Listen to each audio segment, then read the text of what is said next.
Top 5 books that I've read this year so far. It's been a really good year. This is actually surprisingly challenging. These are ranked from worst of the best to best of the best. And number 5 is not a science fiction book. It is a crime novel called He Died with His Eyes Open by Raymond, the first of the Factory novels. This is the first crime book that I've ever read that really made me want to read more crime fiction. This is the one that, you know, the arrow that made it through the scale armor, because I am a mighty literary dragon, apparently, according to this metaphor.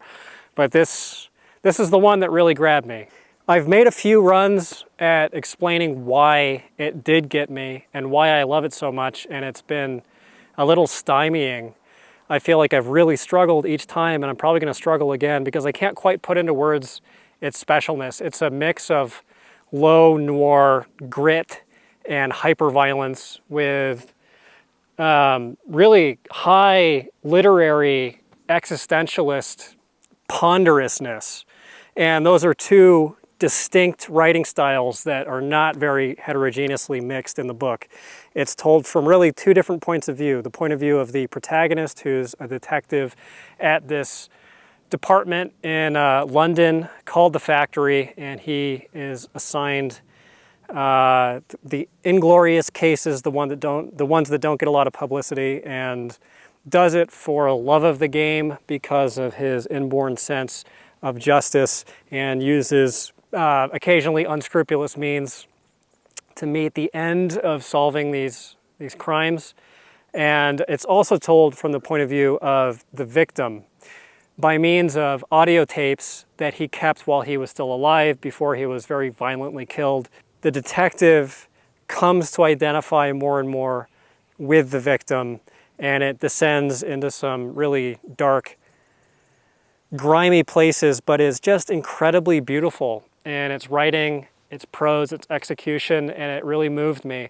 And despite the rather extreme content in parts, it doesn't feel like it's wallowing in despair or wallowing in violence. It just really grabbed me. I really loved it, and I rank it on a par with some of the lit fic that I used to read before I got really into sci-fi.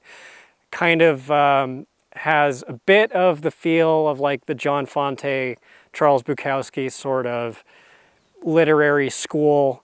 I don't know a ton about crime fiction. That might be a really cringy comparison, but that is the reference that Puny Bookpilled has to offer you. Number 4 is The Female Man by Joanna Russ, a book that I found really challenging for about 70% of it, especially because I was reading it on Koh Payam Island in Thailand, which is a paradise zone, and I was spending all day, every day, kayaking and fishing and running around looking at birds, and I would come back to this bungalow.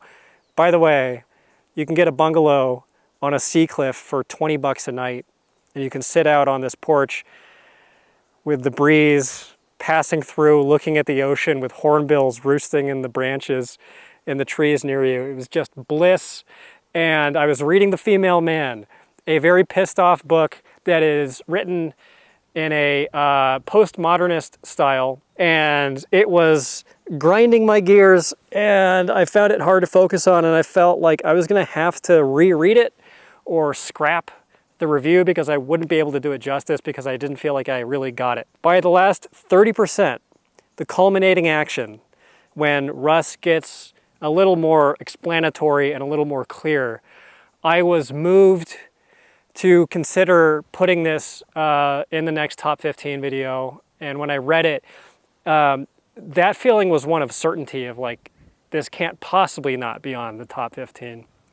She pulls off acrobatic world building as just a piece of science fiction. It is on par with the best of the best, but it's Joanna Russ, so the prose is better than almost anybody. Even if you don't share her second wave radical feminist politics, if you like science fiction with a point, science fiction that does have an ideological perspective that is clear and interesting and different, then I don't think anybody has ever really done it better than Russ. That includes the people who do it really well at the top level, like Le Guin, who was kind of a bit of a rival. It's an alternate dimension story about 4 different Earths that followed 4 different historical trajectories along gender war lines. And it's kind of a thought experiment of what would these different contexts look like with radically changed relations between men and women. It is rather unkind towards transgender women, and there is a passage in there that regards that Russ later recanted and offered an apology for. But it is, you know, of that time and place, and it's in there, and it's a little lame. However, the thing that I took away from it was it is such an intimate picture of what it is like to experience misogyny. And it had never been illustrated to me in this way of, like, yeah, I also would be constantly livid if I was patronized and belittled by people who also were deeply, insecurely in need of my approval and attention at the same time. And that's the kind of treatment that's portrayed in Female Man. But Russ had such an acute ear for the absurdity and comedy that is inherent in those scenes as they played out. And there's like a dinner party scene that's wonderful. There's another scene where Russ herself is doing meta commentary, foreseeing the critical response to the book itself as being overly radical and overly feminist, and inserting, you know, these predictive snippets of things that she will read in her reviews. Just totally brilliant. Just objectively, insofar as such a thing is possible in literary criticism, just looking at the book as something, a piece of art that was built, I think it's structurally kind of perfect. Like, I really admire it. I really love it. And then Moderan by David R. Bunch, which is a relatively obscure book. It's a fix-up of short stories that all blend together in something that feels really novel-like in its aggregate form. And I think it's more novel-like than really any other fix-up that I've read. I would include stuff like City or Foundation, stuff that really does pull off the fixing up part. One of the reasons why it does stand on its 2 feet, or stand on its, 45 feet, as it were, is because each story is almost like Bunch retelling this same fable in different language about a post-apocalyptic future where most of humanity has died in this big war, and the surviving remnants, most of them have turned themselves into cyborgs who are immortal because they can swap out spare organs, mechanical ones, as they break down. And this society called Moderan, which is a play on modern, is bifurcated into an aristocracy and this proletarian underclass. And the aristocrats rule these fortresses, these like fortress cities. There's some specific term for it that I'm not recalling. And the fortresses all wage eternal, endless recreational warfare one on another, using increasingly nefarious pieces of subterfuge and new weapons tech to inflict more and more suffering and damage one on another in this frenzy of violence. These fortresses exist on this plastic, barren hellscape world where every 3 months these big cylinders turn to change the seasons, and there are different plastic representations of autumn and summer and spring, plants and animals and such, but all the animals that still exist are made of metal and are weaponized. And Bunch's prose is unlike really anything else that I've read in science fiction. I compared it in my original review to like if Allen Ginsberg and Dr. Seuss were merged into one person who was writing anti-Vietnam War, almost agitprop kind of writing. It does have a slightly preachy, slightly didactic feel,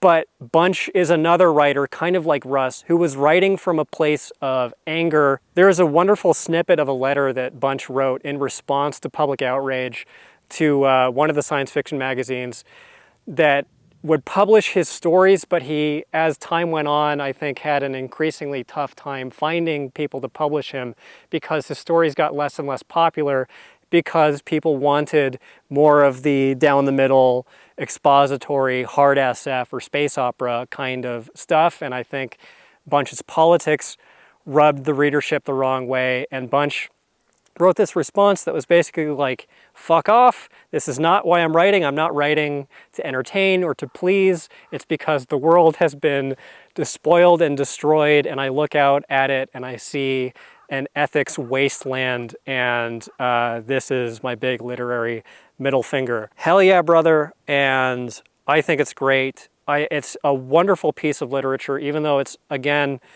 like Female Man, crunchy and difficult on a technical level to read because his prose is so bizarre, but I adore it. It's one of my favorite science fiction books ever. It'll probably be on the next top 15. I think that probably goes for the next two as well. The next one is The Unsleeping Eye / The Continuous Katherine Mortenhoe by D.G. Compton, the guy who wrote Farewell, Earth's Bliss that was on the last top 15, and I think that this one is better. It's sort of like a lighter touch J.G. Ballard, and I just went over this, so I hope that this isn't too redundant with my last video, but it's a near future dystopia where a woman is being courted by a media company that puts on this TV show that is a reality TV show, essentially, that follows the chronically ill to document their sufferings in their final days, and is sold to the public as a heartstring-pulling, uplifting tale of triumph of the human spirit. And then when these same people run into the actual subjects of the TV show, they treat them like freaks and lepers and sideshows. This woman who's suffering from a brain condition that arises from overexposure to media stimulus is set to be filmed by a journalist who's had his eyeballs replaced by cameras that are constantly recording and broadcasting. And this guy intends to infiltrate her life and film her without her knowledge that she's being filmed as the subject of this show, to get the unmediated look at this subject for the first time in the history of media. Totally gorgeous writing, melancholic and sort of sweet. Compton does really interesting things with the narration and shifting points of view that relate to the thematics.